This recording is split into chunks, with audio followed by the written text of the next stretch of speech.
guy, they know how to get the audience pissed. You know, was it Freddie Blassie would come out there, punch out the pigs in this audience. You could, he did so women, get everybody pissed off. But New Jack knew how to do the same thing in a different time period, and that's why I love New Jack. But that fucking, you gotta have more to the story than where you're climbing on a scaffold. I don't care how much money they would give me.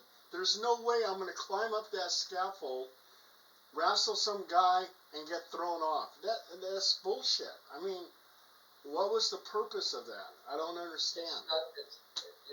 Fucking Ric Flair called Mick Foley a stuntman instead of a wrestler in his book. Kind of thing.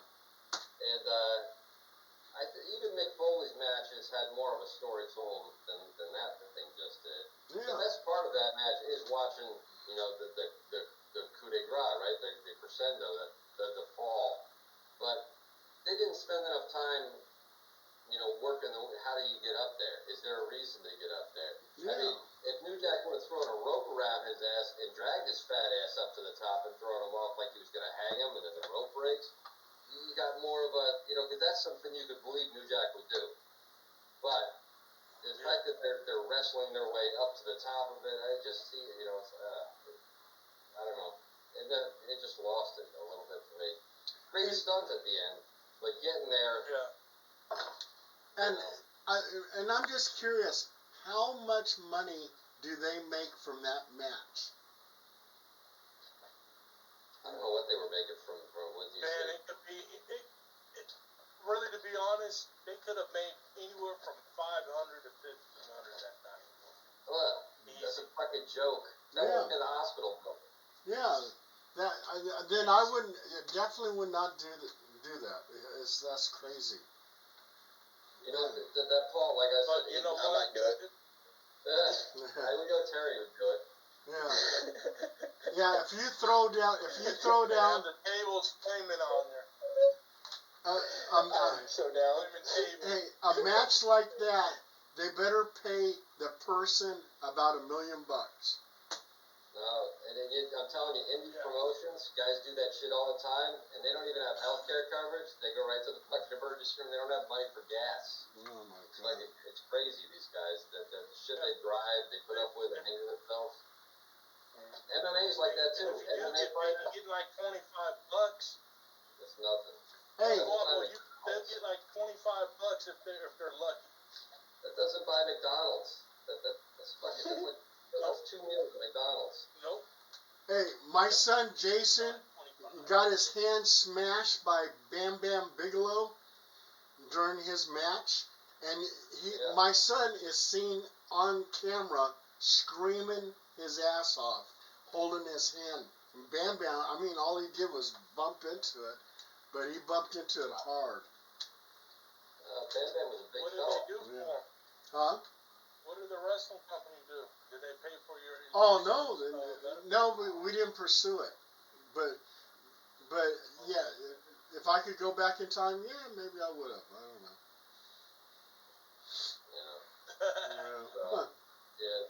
I was gonna say MMA. These guys that are not in the UFC, the guys who are trying to get to the UFC, they go out there and literally risk their lives in these matches. And they don't get nothing for a payoff, or hardly anything, and then they don't have enough money to even go to the emergency room afterwards.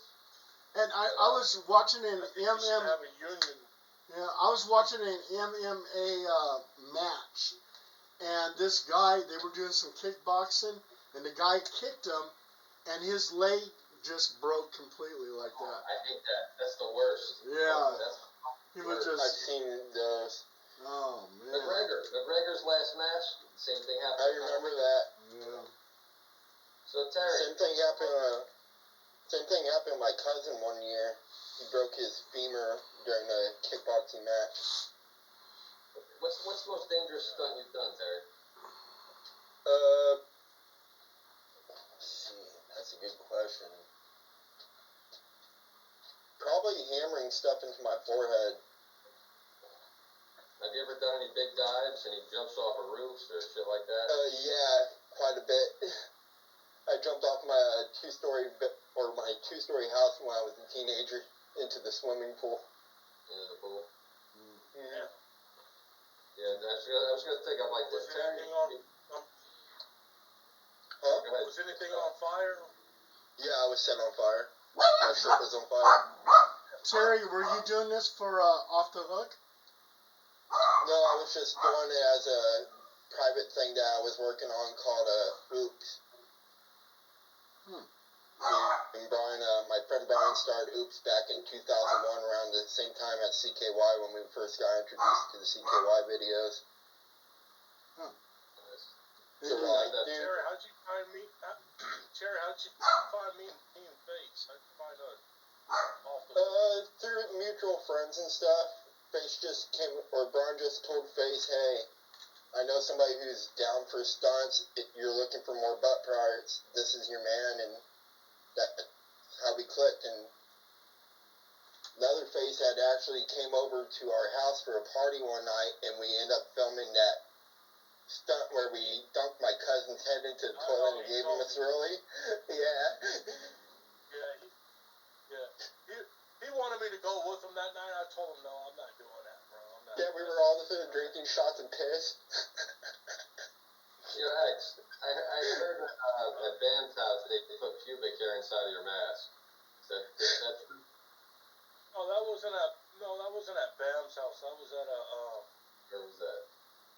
We were in Arizona, and what happened was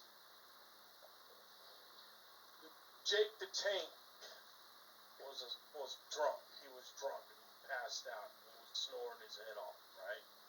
So, with our thing is the first one that goes to sleep, you're gonna get fucked with. So he passed out, so he's snoring his head off and shit. So we're like, fuck. I said, well, shit, I'll fucking take his hair off, So I go in there, shave him all right in here, it was all uneven, shave half of his shit and all that. And then Tony comes right behind me, grabs the fucking trimmer, and fucking shaves off his fucking eyebrow. And so, now he's on the couch, and fucking Face comes up with a fucking shaving cream. That little gel shaving cream shit. And smacked him on his face. And he was still passed out. And then Flex, like the other night, when Face was saying how Flex could suck air up his ass and fart. So that's what he did. He sucked air up his ass, and then he went down there where Jake was. He was just... here comes bare ass and everything. He just laid him. And then, I would be pissed if somebody farted in my face like that. I would get up. Drunk or not drunk, I would get up, seriously. I would have gotten up, but Jake was really the fuck. He was out. So, anyway, I go in to take a shower in the morning, and I knew something was up. I said, Jake is about to do something. Okay. So, I hear that he shaved his pubic hairs and put in my fucking, mask. Yeah. So I look at it, and Face said, oh, we cleaned it off. I said, no, you didn't, man. There's hair all in my motherfucking mask. I said, Jake, get your ass over here and fucking clean this shit up. He said, fuck no, you fucking took both of my shit off. I said, no, I didn't. I said, I only did one, bro. I said, I just took this shit off. He goes, no, you took my eyebrow. I said, no, I didn't. That was Tony going, fuck that. Tony was like, oh, don't put me in there. I said, no, you did it. And fucking Face threw the fucking shaving cream in your fucking face. And he was like, oh my eye. Like, a little later, all of a sudden, we're asleep, right? And here's the thing that was, we're laughing. All of a sudden, he goes, oh my. He goes, my eyes, I'm burning, my eyes. And he goes in the bathroom and shit. Face was like, what the? Oh, man, we were dying, man. Face was funny, man. That shit was funny, man. He was weak. We're all weak. Even Tony Gold, we're all weak. Flex, we're all weak. Fucking Jake. then all of a sudden I take a shower, so he puts the pubic hair. So I said, okay, we're going out tonight. I said, Face, you know what? It's my turn now. It's my revenge tonight. So we go to this bar, and I see him, dancing with this female and shit. And he's got a fucking beverage in his hand. He's drinking. I said, Face, now it's time for me to fucking come right. He goes, yeah. I said, we'll get the camera rolling, and I'm going to walk up on him, right behind him, and I'm going to give him the meanest cup check ever. So, I sneak up, I'll walk over there. It's on the video, it's on our DVD. I walked up on there and just gave him a mean upper fucking cup check while he was drinking his fucking, he was drinking his drink, and I just come up, wow, smacked him. And so Jake goes down and shit, and the girl's like, oh shit, who's that? I said, yeah, that's payback, motherfucker. I said, now you know what that is, huh? Yeah, now you don't like it now, huh? Man, he was pissed. And cold thing about it, he was our ride home. We're driving his truck. So he could have said, you know what, X, get the fuck out of here. I don't want you here. No. But who? We had fun. Did you actually put the mask on? I cleaned it up, and yeah, I put the mask on. And who is Jake the Tank? Jake the Tank is on our Off the Hook. Go to our old videos, you'll see it. Okay, I know who Tony Gold is. Yeah. Yeah. So You know, you got a you don't know all the whole crew yet. You know a few of them. You got a used car store? Did you know Rants? Who? Paul, did you know Rants? Rants. No. Oh. Okay, I'm gonna name off the crew. Okay. It's Face, me, Tony, Flex. Oh, I know Flex. Rants. I know Flex. Yeah. And then there's Rants. No. There's Jake the Tank, and there's Turd. So there's like 7 of us. It's like Turd, and then we also had like maybe another 2, 3 more. So it was maybe like 10 of us at one point. And you guys were doing the Jackass thing. You were doing the Jackass thing. Off the Hook. We're doing Off the Hook. Yeah, I mean, but Doing our video. which is similar to Jackass, so yeah. Yep. Yeah. So, but it was cool though, But we had fun doing some shit though. I remember one time. I'm gonna say this, and then we're gonna get off the subject. I remember fucking Flex. Flex. We always had to pick at him because Flex would get mad and he don't want to do this and he didn't want to do that. And, well, if me and Face didn't want to do something, we forced it on Flex or Tony. Tony's like, fuck that, I'm riding along with you guys. Fuck that, we're gonna have Flex do it. And we were like, no, both of y'all gonna do it. And he was like, oh fuck no. We were like, yep, both of y'all doing it.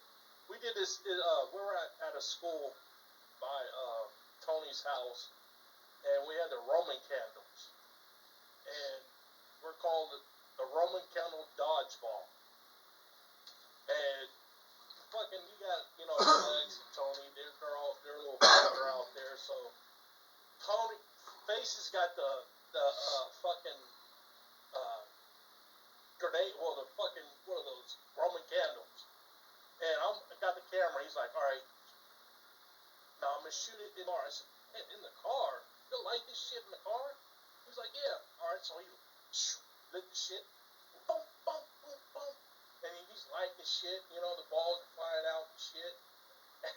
And then all of a sudden you just see him, this one ball just shoot right where Tony was and shot right dead right here in this part of the eye. Oh my God. Right dead, right in that part. Boom! Just inches away from his eyeball, bro. Just inches away from his eyeball. Oh, God. Oh, my God. Yeah, we did a lot of shit that we shouldn't have did. We did a lot of things that... Broadway, what was that big party that you guys... We just went out and just did this. What was that big party that you invited me to write a story about? You guys were at a nightclub. You came in a limo. You had a bunch of strippers there. Oh, at the Sands. Yeah. The Sands. There was a place called the Sands on off the Sunrise. Now, how did you get that area? How did you guys get that? place? How did you guys get that gig going?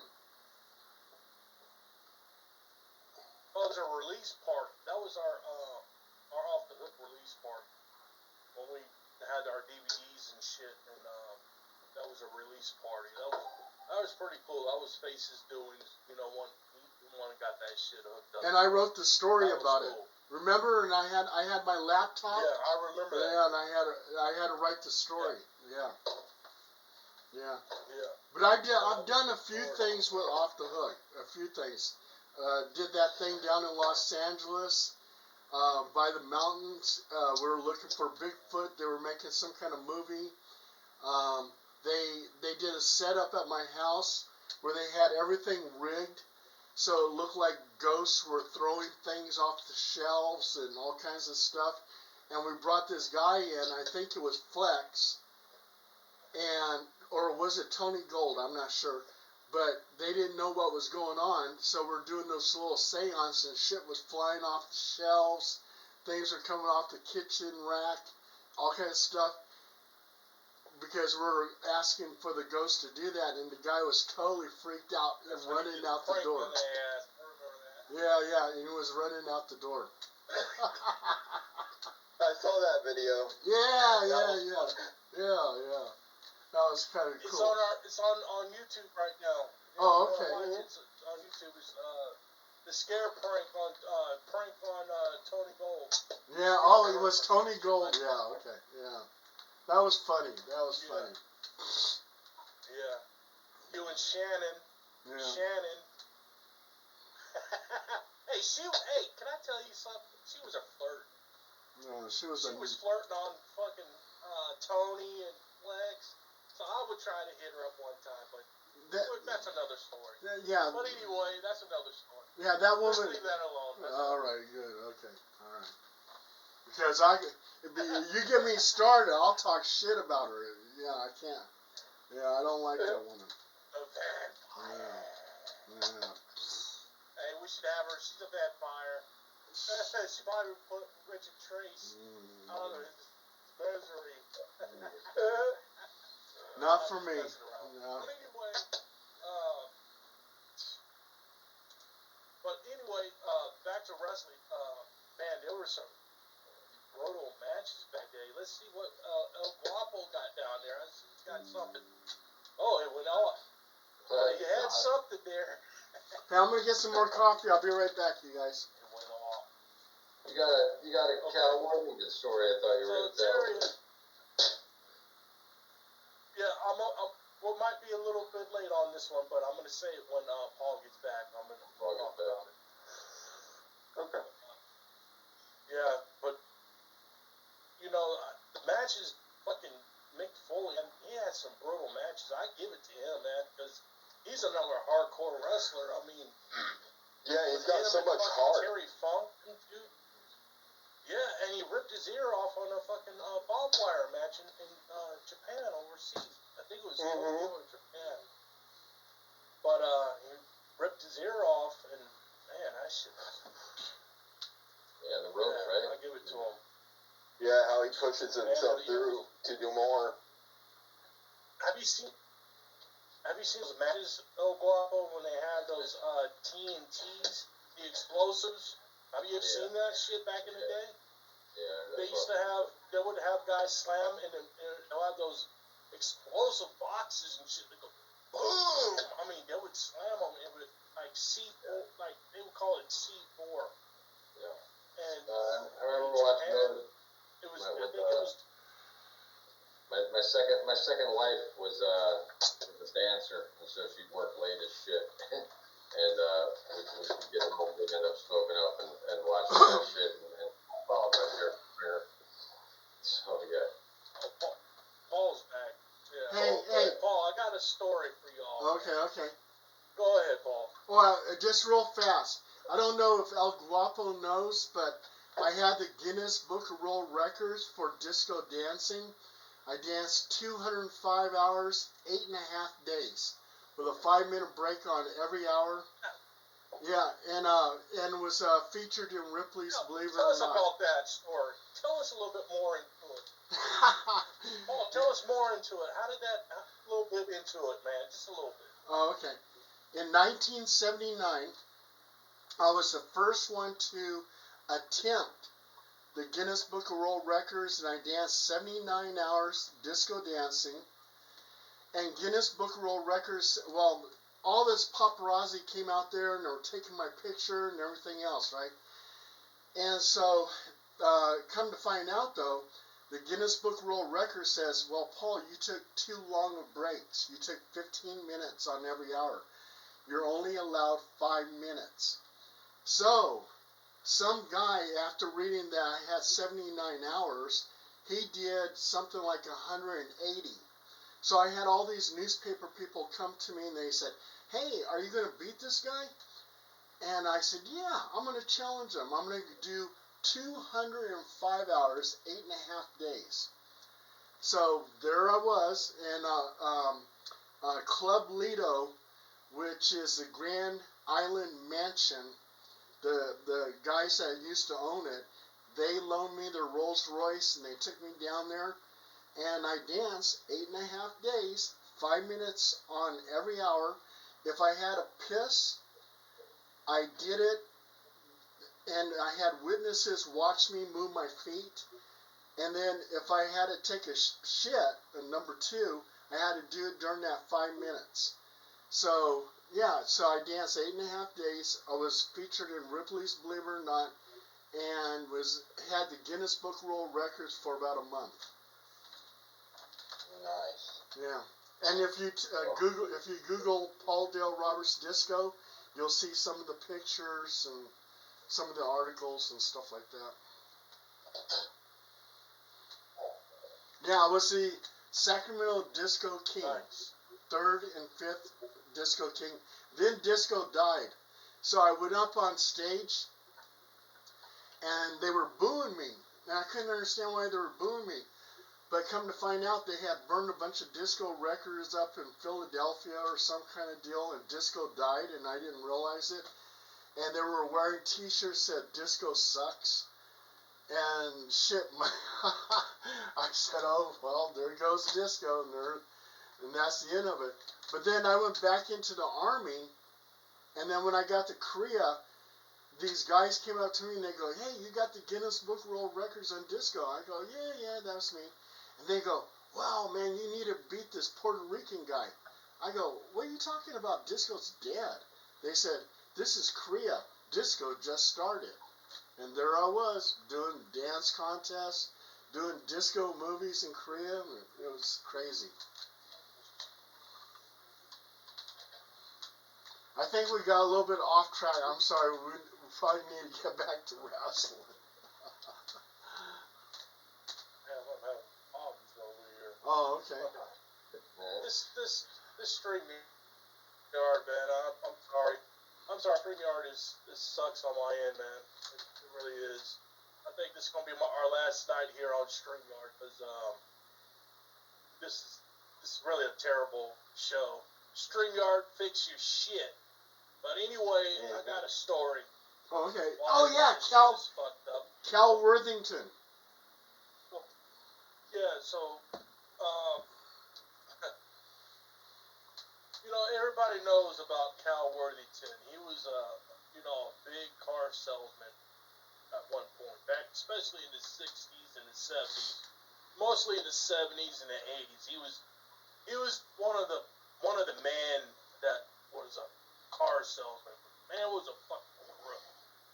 I mean, if you watch his fucking back end stories of his car salesman and how he got down. I got one story. I remember this shit like it was yesterday. And my dad told me this story. He was like,